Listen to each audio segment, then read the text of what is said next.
Can you tell everybody what high school baseball was kind of like for Anthony Trovato? Okay, so that's pretty interesting because, when I met you, we talked about high school. I remember, you, Isaiah, Tucci, a lot of our teammates from the North, when I talked to about high school baseball, like the example I give is it's kind of like the Friday Night Nights version, football in Texas, that's baseball in Georgia and Florida where we are now. It was a very, at times, hostile environment, but I would say in terms of energy and how much went into every game, it was more than anything I ever experienced. And honestly, it was more cutthroat than college. I I was mean, gonna say, yeah, kid I we played with, didn't. yeah. I mean, a kid I played against and with got cut twice from our rival high school and was a 3-year All-American at Piedmont College. Who the hell's that? A 3-year All-American. Who was it? Brady Ballstat. Awesome dude, too. Great dude. Damn. Brady Ballstat. I honestly, too, I thought he was going to get picked up. And a lot of the guys that played with him that I knew thought the same thing. But that's what I mean. It's a very political thing, too, All right. especially in my county. I mean, the guys that have come out of it that are still playing professionally and went on Yeah. to play at extremely high level, like there's a lot that You've goes played into it. against some special names. I remember. Yeah, I mean, I played with and I played against, Seth Beer. There's another Yeah. dude, what's his name? He's on the Dakota Rockies now. Chalmers. He's on a 40-man now for the Twins. Shit. Kid I played with, Kyle McCann. He was a 4th-round pick. We had a kid. Remember I told you about, what was his name? Last name's Rowley, but he was the first dude to make it who deployed. When Oh, he the guy with played the blue face. Army. Yeah, Yes. yeah. It made his Is he still in the big MLB leagues? debut. I don't think so. Super. Yeah, But that I is still mean, pretty wild. It's just a hotbed, really, isn't it? yeah, and it was funny too because I was always young for my grade, and I was always the smallest one, and it's that kind of like, I guess, Rudy story for me, but everyone else threw mid to upper 80s at the lowest. I hit off dudes at 16 years old, sitting 90, 93, and my future PO dumbass was like, "Oh yeah, okay, sure." But then there's me slinging it from the side at 80 miles an hour, just trying to compete and be a ball player, and just like we did in college, giving your teammates the best opportunity to win, even at that young age. It Yeah. wasn't high school baseball. Jesus Oh, Christ, we're man. just going to burn through 26 games. It's no, we're here to win every game. Every game counts. Like there's Yeah. no, there's No, no going through the yeah, motion. I know what you mean. My high school definitely was competitive on that level too, of like we wanted to win every goddamn game we were in. But dude, I don't think we saw anyone throwing above 90 the entire year. Like I was one of the hardest throwers in my league up here in New York, Yeah, and I was throwing like 85, 86. Like I yeah. remember my first year at Rollins, I It- popped to 88 and I was like, holy shit, I throw hard now. And that's really not that hard in grand scheme of things, but it's still So, hilarious. I would have been like a very average player if I was in Georgia. so I'll put it in perspective. My sophomore year, my first year on varsity, I was hitting ninth, and we're playing Johns Creek, which is one of our rival high schools. And ironically, their pitching coach has been my pitching coach since I was like 11 years old. Mm-hmm. And he had 3 arms pitched that night, all 3 in pro ball now. One of them was a 2-way player of the year at Georgia Tech, but actually went on to be a pitcher. Yeah. Kid they started, lefty going to Georgia, 90-93. Next dude comes in, 90-92 from the right side. Their closer, Dude, who I what think, the fuck? he also went to Georgia. It was 93, 94. I'll never forget. I was literally standing in the box. I see 93 from the left side. And you're just I like, I'm remember I good. just looked at it. I was like, yeah, there's no way. There's You no just start fucking shot I'm laughing in the touching that. dugout. You just turn to the dugout and start laughing. Yeah. No, the best part about it, too, is my high school coach wanted me to bunt, too, because it's pretty much all I did. Just get your nose in there, Anthony. Just get your nose in there. Yeah, sure. Bunt with my teeth. Oh my god. Yeah. But yeah, like, oh, It's a like I different said, world down there. It's a different world. And the cool thing, too, is my last 2 years was in Lake Point, the big perfect Yeah. game. I was going to ask you started about that. opening up. Yeah. How much you played there? It's funny, not a lot, because there's still only 4 fields when they first opened, not the 20 they have now. But playing there, They that have was a 20. special experience. I didn't know they had 20 now. Yeah, it's like something crazy. Like there's 20 baseball fields, something like that. But it was very, very cool. It's like, wow, this is what amateur baseball is turning into. And then I was privileged enough to coach it, several years later when we were in college. But seeing how baseball expands and the rate it's still expanding, I mean, you could attest to it. Like there was no Rapsodo, flight scope, even in Georgia, any data-driven technology being No, not used at besides a all. radar gun. Yeah. And I look back, I was like, damn, we were in high school 6 years ago. Like this isn't that far away, but look at where baseball's come now. It's been a quantum leap. Yeah, absolutely. How much data has like driven the game and how much it's changed things. Um, and I feel like there's just so much more access to like free information now. Yeah, Like this whole summer, I spent a lot of time watching Robbie Rowland videos, if you know him at all. yeah. No, he's great. Tread Athletics, they have a ton of free videos up, and I just have them all in my save, like watch later videos, because they have like 30-minute long videos talking about Blake Snell's mechanics and why they work and how he throws hard. And there's just all this information now. When we were younger, like I feel like our freshman year of college is when I was like, oh, this is pitching ninja. This is kind of cool. And like Yeah. that was the kind of the first thing, the first step that kind of led to many more of these, a lot more free baseball content on the internet. And I feel like it's, it helps if you're one of those guys that wants to find information and wants to find ways to get better, like the information's out there now. Yeah. You know what I mean? I mean, it's not, hey, go grab a towel and go rip some off the Yeah. mound. If you're going to do towel drills, there's going to be something behind it and you're going to learn something. It's not, hey, let's get up over your front side. Come on. Yeah, dude. What does that Oh even my God. mean? I have video. Yeah, I have video of like me in like my backyard with my dad, like doing towel drills and trying to understand. Like, oh, this looked good. I guess I don't know. Yeah, no, it didn't hurt when I threw it, so why Yeah, not? I guess. yeah, I mean, exactly. uh, We had no yeah, idea.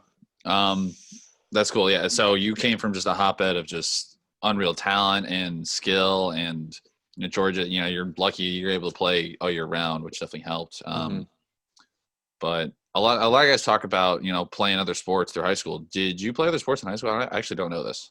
no, just play golf. I mean, it's a side hobby, right? But it was, I made the decision. Me and my dad talked about it going into high school. It's like, okay, you're pretty good at golf, like not great, stud middle school team captain, it's whatever. But you have to make the decision: are we gonna do baseball or golf? And I was like, it's just baseball. It's one of those things that's just bred into us. When Yeah. you realize that this is a sport you love and you love to play, that's what you're going to take it and run as far as you can. And that's what I did. I Exactly. was like, no, I'm going to play baseball. Mhm. Like everything we just talked about. It's a hostile environment. 15, 14, 16, 18-year-old kids aren't afraid to stab you in the back to take from you. And it's pretty fucking unreal to watch. I'm sorry, I'm allowed to curse. I don't know if I'm allowed to curse or not.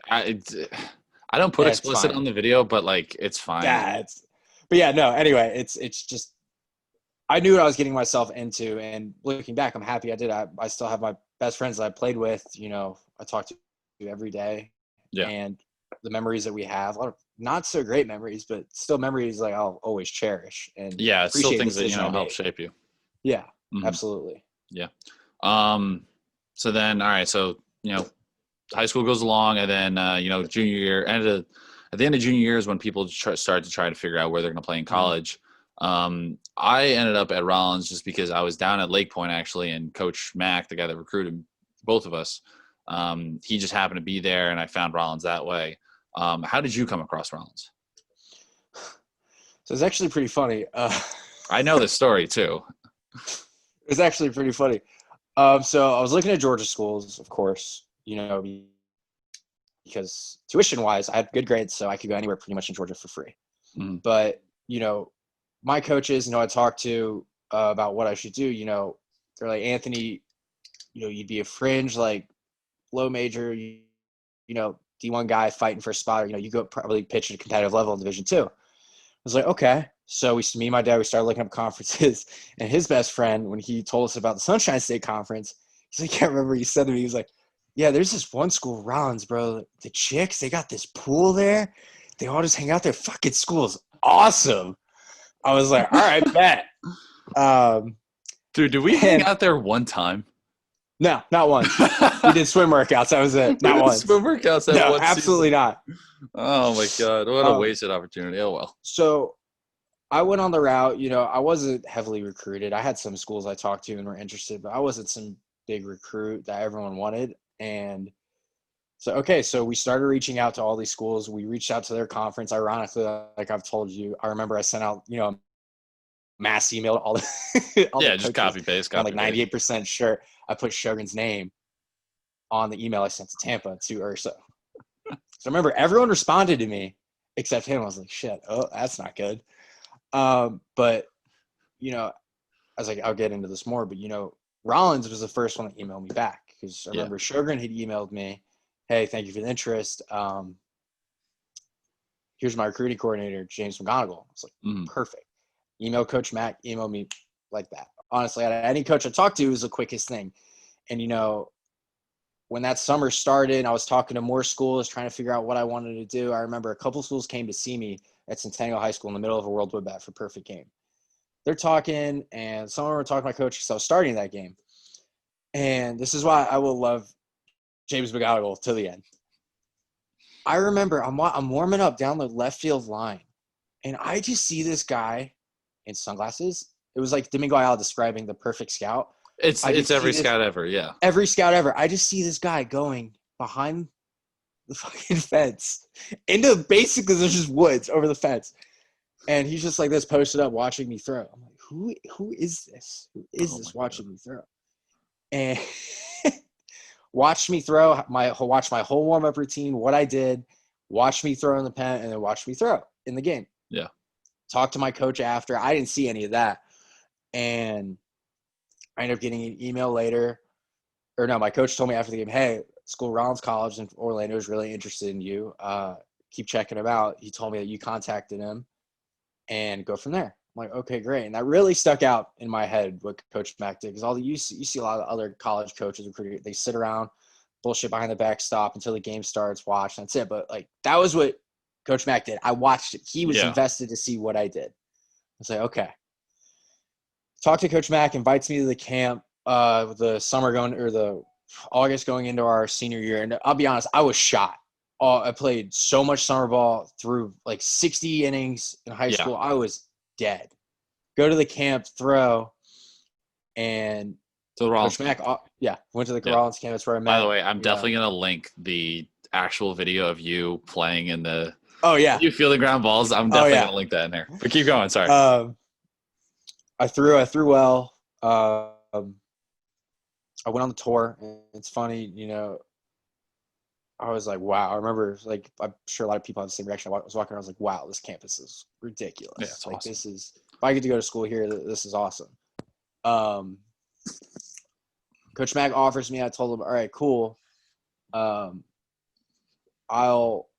let you know, because at the time, I was still talking to Davidson, and I really wanted to go to Kennesaw State. Mm-hmm. And that was the year they made a big run, right? Mm-hmm. And it was literally right after. So I was like, okay, like, I'll let you know. I appreciate the offer. You know, I even asked, I was like, I don't want to leave you hanging. Like, what's the timetable? Like, how does this work? And he told me, he's like, get back to me as soon as you can. I was like, okay, awesome. Labor Day comes around. I had thrown for Kennesaw State at my high school. They had watched me throw all summer. And I was like, I went on a visit. I was like, okay, like, come on. And I'll never forget, my dad, I talked to my dad. I was like, you know, we got to make a decision. I don't want to wait last minute. They were really good to me, Rollins. Like, I don't want to do this anymore. I'm tired of it. It's exhausting. That whole recruiting process is exhausting. It sucks. You know, let's do this. And ironically, I call Coach Mack. I commit on Labor Day, and 2 minutes later, I get a text message from the recruiting coordinator to Kennesaw. Hey, Anthony, we want you to come on another visit. Give you an offer. And I remember texting back. I was like, hey, sorry. You know why? Because I tweeted it. And I was like, 100% they saw that. And I remember I responded. I was like, oh, just committed to Rollins. Sorry. Oh, and that was the end of that. Yeah. But shit. I knew in the back of my mind, I was like, you know, I knew I was making the right choice school-wise. I wanted to get away from home, you know, experience living on my own. You know, and I haven't had a regret about it.